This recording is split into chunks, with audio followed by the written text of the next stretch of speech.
Pergelaran MotoGP Qatar 2022 menjadi kabar gembira bagi rider tim Gresini, Enea Bastianini.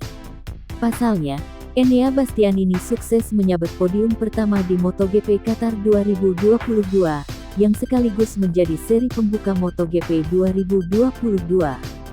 Pada balapan yang digelar di sirkuit Losail, Qatar, Minggu tanggal 6 Maret tahun 2022, Bastianini mengalahkan Pol Espargaro untuk mengamankan podium pertama.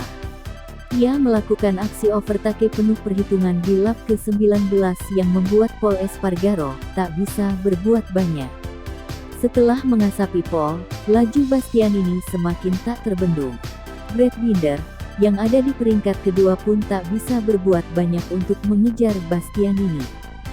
Status juara MotoGP Qatar 2022 yang disandang Bastianini ini terasa sangat spesial baginya. Sebab, ini merupakan pertama kalinya bagi sang rider untuk berada di puncak podium kelas utama MotoGP. Lantas, siapakah Enea Bastianini? Enea Bastianini lahir di Rimini, Italia pada tanggal 30 Desember tahun 1997. Rider berusia 24 tahun ini mengawali kariernya di kelas Moto3 pada 2014 lalu.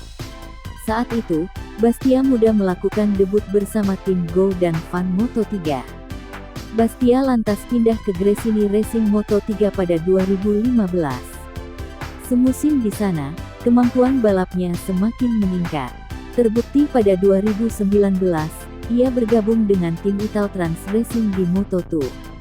Hanya butuh setahun, Bastianini langsung menisbatkan diri sebagai rider kelas atas Moto2.